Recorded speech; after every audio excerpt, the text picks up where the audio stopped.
FA Cup third round is always an exciting time for our supporters. How much are you looking forward to kicking off our cup campaign? Very much, obviously a competition that is very much attached to the successful history of this club.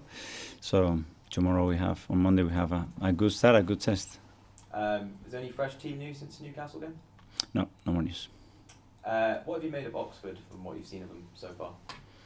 Well, it's always tricky. I played there a few times and I have experienced very difficult matches, so it will be difficult. We have to take the competition very seriously, the opponent very seriously, and play well to a higher level to win a match. We'll be wearing our all-white kit as well as part of the No More Red initiative. How important a campaign is it for the club? It's great. I think the support that the club has given to the community and vice versa, and the fact that we are constantly supporting this kind of things, I think is very important because it has kept a lot of people, and especially young people, safe in our community. Thank you. Hello, hi. Hello.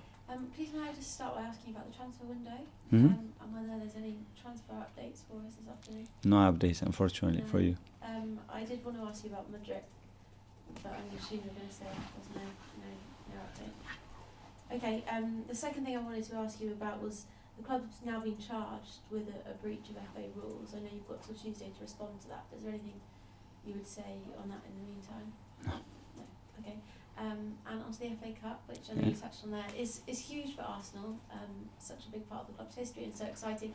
It's always a juggle, but you're going into it this year top of the league, so is it almost more of a juggle than ever? How do you kind of balance everything this year? No, I think it's a competition that we are really looking forward to play, that brings huge memories to our football club, to the team, because recently, not many years ago, we won it, but as well we had experience of last year how we went out of the competition, so it's a competition that we really want to play and compete. And I guess the ambition is there to win it again this year? The ambition is to win on Monday first and then go slowly, because it's a long run. I know you touched on it there, but can you just chat to us a little bit more about Oxford and what you make of them as a side to come up against? It will be difficult. What we've seen, obviously, they played in different ways, result-wise as well. They have a bit of everything, but it's a very special night, special day. Everybody raised the level, and it will be tough. Thank you. Thank you. Hi, Mikel. A couple of questions. Firstly, Smith Rowe, there's a hope that he might be back for this game. On his position, and when you kind of see him coming back, we've seen that centre midfield role that Jack has played in move a lot more further forward in the last year. He's occupying spaces that Smith Rowe was occupying on that left-hand side. Do you think that Smith Rowe therefore could fill in quite comfortably where Xhaka is playing right now? Emil can play as an attacking midfielder or as a winger, even as a nine. I think he's played there before. First of all, we need him fit at his best, and when we have that, we have an incredible player that we have missed a lot in the last few months, and if tomorrow he trains well, he will be hopefully available to give us something in the game. And just secondly, on the transfer, and I've nothing on players, don't worry. But like the amount of spending that's gone on in the last years has got ramped up and ramped up and ramped up. Is there a frustration that it's preventing clubs like Arsenal maybe getting hold of players for the value you see them at?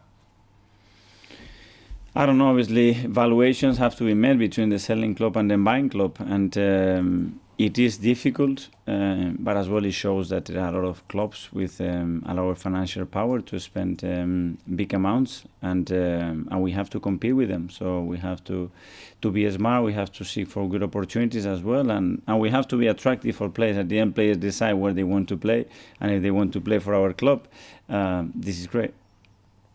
Nick? Hi, Mikel. Hi. I know the reference was made to the charge from the Newcastle game, but after the match, some former players were saying they love the way you behave on the touchline, encouraging the players and driving them on. Some criticise you for going over the top and said it will have a negative effect on the team. What's your view on that debate?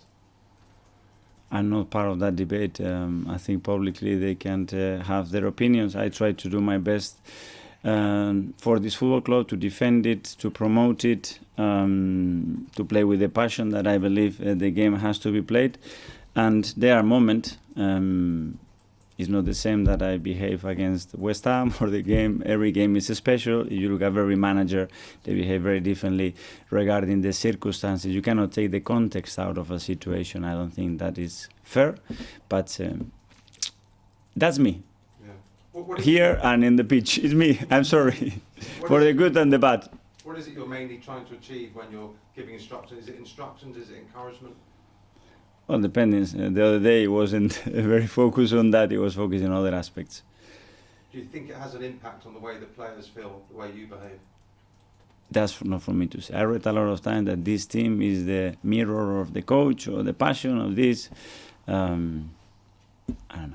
So you're not going to change for anyone or anything? That's you? That's me.